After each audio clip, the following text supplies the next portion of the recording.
Hello बच्चों, चलिए प्रश्न को देखते हैं। प्रश्न है PCl5 का अस्तित्व है जबकि NCl5 का नहीं, क्योंकि बच्चों हमें यहाँ पर 4 विकल्प दिए हैं। तो बच्चों यहाँ पर इस प्रश्न की मुख्य अवधारणा की बात करें, मुख्य अवधारणा,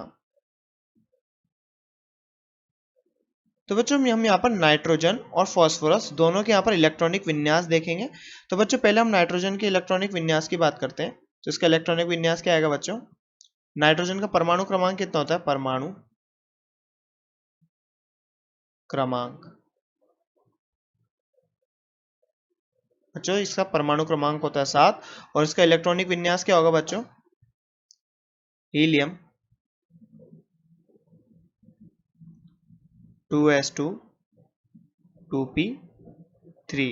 तो बच्चों यहाँ पर नाइट्रोजन का इलेक्ट्रॉनिक विन्यास है। अब बच्चों यहाँ पर फास्फोरस के इलेक्ट्रॉनिक विन्यास की बात करें तो इसका परमाणु क्रमांक कितना होता है बच्चों? परमाणु क्रमांक कितना? इसका परमाणु क्रमांक होता है बच्चों 15।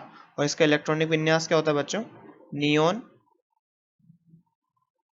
नियोन 10। और यहाँ बच्चों हीलियम 2 और नियोन 10, 3s2 3p3 और 3d। तो बच्चों यहाँ पर ये इनके इलेक्ट्रॉनिक विन्यास होते हैं और इनमें इलेक्ट्रॉन भरे हुए होते हैं। बच्चों p अर्धपूरित होता है, इसमें p जो उपकोष होता है ये अर्धपूरित होता है और d संपूर्ण खाली होता है। और बच्चों नाइट्रोजन में तो d होता ही नहीं है, यहाँ पर d उपकोष नहीं होता।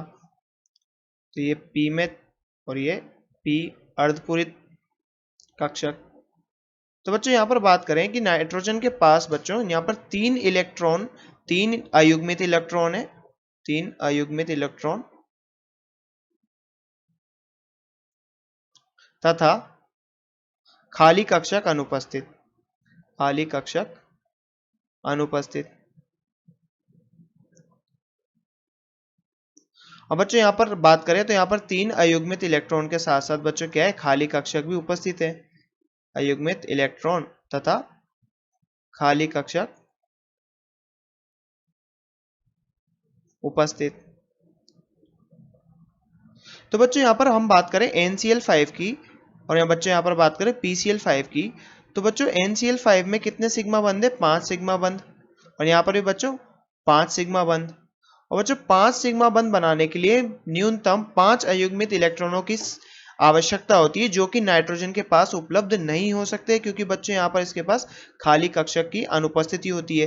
परंतु बच्चों PCl5 में क्या होता है? PCl5 में यहाँ पर रिक्त कक्षक की उपस्थिति होती है, जिसके कारण बच्चों यहाँ पर जो S का जो इलेक्ट्रॉन है प्रथम उत्तेजित अवस्था में जाकर बच्चों अपना एक इलेक्ट्रॉन को D कक्षा में, D उपकोष में रख देता है। और D उपकोष में आने के कारण बच्चों यहाँ पर क्या होता है? कुछ इस प्रकार हमें 5 अयुग्मित इलेक्ट्रॉनों की संख्या प्राप्त हो जाती है और 5 अयुग्मित इलेक्ट्रॉनों के साथ बच्चों 5 Cl यहाँ पर बंध निर्माण कर लेते हैं। तो बच्चों यहाँ पर इस प्रकार की उत्तेजित अवस्था में आ जाता है। तो ये क्या है? प्रथम उत्तेजित अवस्था, प्रथम उत्तेजित अवस्था बच्चों किसकी? फास्फोरस की।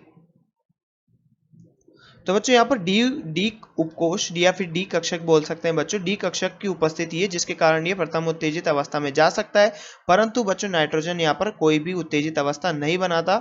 इस कारण बच्चों यहाँ पर क्या होता है? डी कक्षक खाली ही होता है, अनुपस्थित होता है बच्चों नाइट्रोजन में, इसलिए यहाँ पर NCl5 नहीं बना सकता। तो चलिए बच्चों यहाँ पर विकल्पों को देखते हैं।